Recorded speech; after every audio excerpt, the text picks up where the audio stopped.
El dictador más peligroso de Asia acaba de romper en llanto en televisión en vivo. No por dolor físico, no por presión internacional, sino por algo mucho más devastador, el momento en que se dio cuenta de que Vladimir Putin lo había convertido en el tonto más caro del mundo. Esta es la historia de cómo Putin orquestó la estafa más brutal de la guerra moderna, utilizando a 15.000 soldados norcoreanos como peones desechables en un juego en el que solo un jugador conocía las reglas. Lo que estás a punto de presenciar no es solo geopolítica, es guerra psicológica en su forma más despiadada. Es la historia de cómo un dictador destruyó sistemáticamente el ejército, la reputación y la cordura de otro, mientras lo convencía de que todo era una alianza. ¿El precio? Miles de jóvenes que nunca tuvieron una oportunidad. 22 de agosto de 2025. Kim Jong-un aparece ante las cámaras, lágrimas corriendo por su rostro, rodeado de ataúdes cubiertos con banderas que contienen los cuerpos de soldados norcoreanos caídos en Ucrania. Para un hombre que ejecuta a quienes muestran insuficiente entusiasmo, esta exhibición pública de vulnerabilidad no es solo inusual, es un colapso psicológico total transmitido al mundo entero. El líder supremo, el hombre que se autoproclama un dios viviente, reducido a sollozos frente a la carnicería calculada de Putin. Pero esta no es simplemente una historia de bajas de guerra. Es una lección magistral sobre cómo destruir el ejército, la credibilidad y la mente de alguien mientras le das la mano y lo llamas aliado. Y si crees que entiendes las profundidades de la manipulación política, prepárate, apenas has arañado la superficie. Lo que Putin logró aquí hace que Maquiavelo parezca un aficionado. Vamos a diseccionar este asesinato psicológico, porque eso es exactamente lo que fue. Finales de 2024. La invasión de Ucrania por parte de Putin está desangrando soldados rusos más rápido de lo que Moscú puede reemplazarlos. Se consumen equipos, municiones y, lo más crítico, recursos humanos a un ritmo insostenible. Cualquier líder normal habría negociado, buscado soluciones diplomáticas, aceptado la realidad. Pero Putin no es normal. Putin es un depredador que ve oportunidades en la desesperación de los demás. Y aquí entra Kim Jong-un, aislado, sancionado, desesperado por legitimidad en la escena mundial. Cuando Putin lo corteja con ofertas de tecnología avanzada de misiles, envíos de grano y reconocimiento internacional, Kim cree haber encontrado la salvación. Piensa que por fin ha conseguido su boleto para la mesa de los adultos en la política global. Las preocupaciones de Estados Unidos sobre que Corea del Norte podría suministrar armas a Rusia para la guerra en Ucrania crecen. Kim, necesitado de protagonismo, es recibido personalmente por Putin. Su apretón de manos dura casi un minuto, tras la llegada del dictador norcoreano a Rusia en su tren blindado. Gracias por recibirnos a pesar de estar tan ocupado, dijo Kim. Putin incluso le dio un recorrido privado por el cosmódromo de Vostochny. Kim no tenía idea de que estaba entrando en la trampa más elaborada de la guerra moderna. La propuesta de Putin parecía razonable: enviar armas, enviar tropas, apoyar la operación especial rusa. A cambio, Corea del Norte recibiría transferencia de tecnología militar, ayuda alimentaria y respaldo diplomático. Para Kim, parecía el trato de su vida. Él logra fortalecer su programa nuclear, alimentar a su población hambrienta y ganar a Putin como un aliado poderoso. Pero lo que realmente firmó fue la sentencia de muerte de su propio ejército. Aquí es donde la verdadera genialidad, y la absoluta crueldad, de Putin se hace evidente. Los informes de inteligencia occidental sugieren que, a partir del otoño de 2024, alrededor de 15.000 soldados norcoreanos fueron desplegados en Rusia. Y no se trataba de simples tropas, eran algunas de las fuerzas mejor entrenadas de Kim, sus unidades más elitistas, hombres que había preparado durante años para un posible conflicto con Corea del Sur o con Estados Unidos. Putin tomó a esos soldados de élite y los arrojó directamente a la picadora de carne de la región de Kursk, donde las fuerzas ucranianas llevaban meses atrincheradas y listas. No los usó como fuerzas especializadas ni como activos estratégicos, sino como carne de cañón, sacrificeable sin reparo ni vacilación.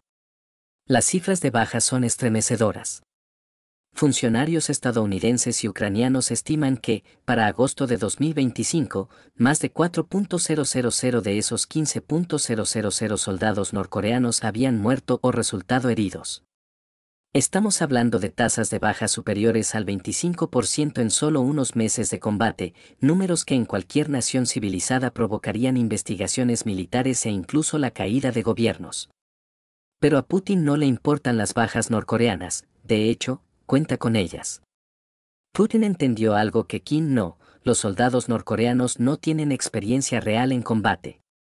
Han pasado sus carreras militares marchando en desfiles, vigilando fronteras vacías y practicando para una guerra que nunca llegó. La última vez que Corea del Norte combatió de verdad fue en 1953. Putin sabía perfectamente que estaba enviando corderos al matadero. Los ucranianos reportaron haber encontrado soldados norcoreanos que jamás habían visto condiciones modernas de batalla, que desconocían las tácticas de la guerra contemporánea y que estaban equipados con material obsoleto y estrategias caducas. No fue un despliegue militar, fue una ejecución sistemática con pasos adicionales. Y aquí está la parte verdaderamente diabólica: Putin diseñó el acuerdo de tal forma que Kim siguiera enviando más tropas incluso cuando las primeras oleadas ya estaban siendo masacradas. Las promesas rusas de tecnología avanzada siempre estaban a punto de llegar. Los envíos de alimentos se entregaban en plazos calculados, y Putin mantenía la ilusión de una cooperación militar más profunda justo fuera de su alcance. Kim cayó en una trampa de coste hundido tendida por un maestro manipulador. Cada soldado norcoreano muerto se convertía en justificación para enviar más, porque admitir las pérdidas significaba reconocer que había sido completamente superado. Y Putin, mientras tanto, obtenía exactamente lo que quería: soldados desechables para lanzarlos contra las posiciones ucranianas mientras preservaba a sus propias fuerzas para operaciones estratégicas. Las bajas norcoreanas no eran un daño colateral. Eran el objetivo principal. Putin encontró la manera de externalizar el costo humano de su guerra mientras mantenía la negación plausible sobre los fracasos de su propio ejército. El momento de la verdad llegó cuando Kim Jong-un ya no pudo ocultar la magnitud del desastre. Las familias norcoreanas empezaron a preguntar por sus hijos desaparecidos. La cúpula militar se inquietaba ante la desaparición de sus unidades de élite. Los observadores internacionales reportaban bajas masivas en las filas norcoreanas. Y entonces Kim hizo algo sin precedentes: se quebró. Las imágenes de Kim Jong-un llorando en aquella ceremonia conmemorativa no son solo emotivas, representan la destrucción psicológica documentada de un dictador. Un hombre que había construido toda su identidad sobre la idea de ser intocable, inquebrantable, divino. Verlo sollozar frente a los ataúdes es presenciar el colapso total de la persona que había construido. Pero esas lágrimas no son solo de dolor. Son rabia. Una furia impotente y absoluta al sentirse desmantelado sistemáticamente por alguien que creía su aliado. Putin no solo mató soldados norcoreanos. Mató la credibilidad de Kim Jong-un, su fuerza militar, su posición internacional y su estabilidad psicológica, todo mientras mantenía la apariencia de una asociación de beneficio mutuo. Así es como se ve la guerra moderna cuando la lleva a cabo alguien sin límites morales. Putin convirtió a Kim en cómplice de la destrucción de su propio ejército, lo convenció de pagar por ese privilegio y luego lo vio derrumbarse en televisión internacional cuando llegó la factura. Las implicaciones estratégicas son aterradoras. Putin ha demostrado que puede convencer a otros líderes de sacrificar a sus propias fuerzas militares para cumplir objetivos rusos. Ha probado que las alianzas internacionales no significan nada cuando una de las partes está dispuesta a ser absolutamente despiadada. Ha mostrado que puede destruir psicológicamente a otros líderes mundiales mientras mantiene una negación plausible. Y si esto no te hace querer compartir este video con todos los que conoces, porque la gente necesita entender cómo operan los depredadores internacionales, entonces estás perdiendo de vista el panorama general. Esto no trata solo de Corea del Norte o Ucrania. Es un modelo de cómo los poderes autoritarios pueden manipularse mutuamente de formas que cuestan miles de vidas. Las lágrimas de Kim Jong-un representan algo profundo: el momento en que un monstruo se dio cuenta de que había sido devorado por un monstruo más grande. Putin no solo superó diplomáticamente a Kim. Lo quebró psicológicamente, lo debilitó militarmente y lo hizo todo convenciéndolo de que era su propia idea. Esos soldados norcoreanos no murieron en combate. Fueron sacrificados en la guerra psicológica de Putin contra Kim Jong-un. Cada baja fue calculada. Cada pérdida fue intencional. Cada muerte sirvió a la estrategia mayor de Putin, demostrar dominio absoluto sobre su supuesto aliado.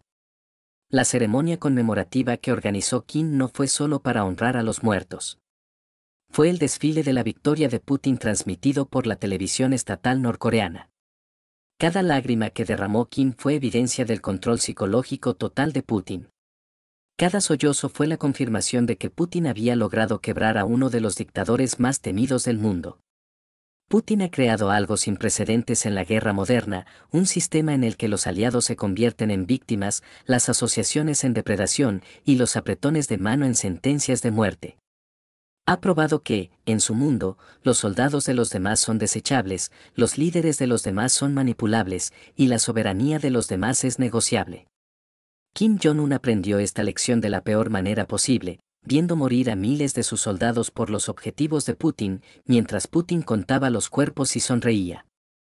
Esta es la nueva realidad de las relaciones internacionales, donde los monstruos cazan monstruos, donde las alianzas son portadas para la explotación, y donde el precio siempre se paga con la sangre de quienes nunca aceptaron jugar. Suscríbete ahora si quieres entender cómo funcionan realmente estas guerras psicológicas, porque la destrucción de Kim Jong-un a manos de Putin es solo el comienzo. Comparte este video porque la gente necesita ver cómo luce la depredación internacional moderna. Y comenta aquí abajo tus pensamientos sobre hasta dónde llegará Putin para mantener su dominio psicológico sobre otros líderes mundiales.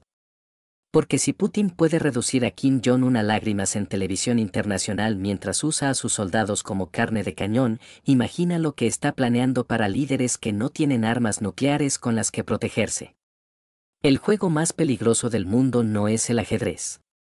Es la versión de Putin de las relaciones internacionales, donde todos los demás son prescindibles.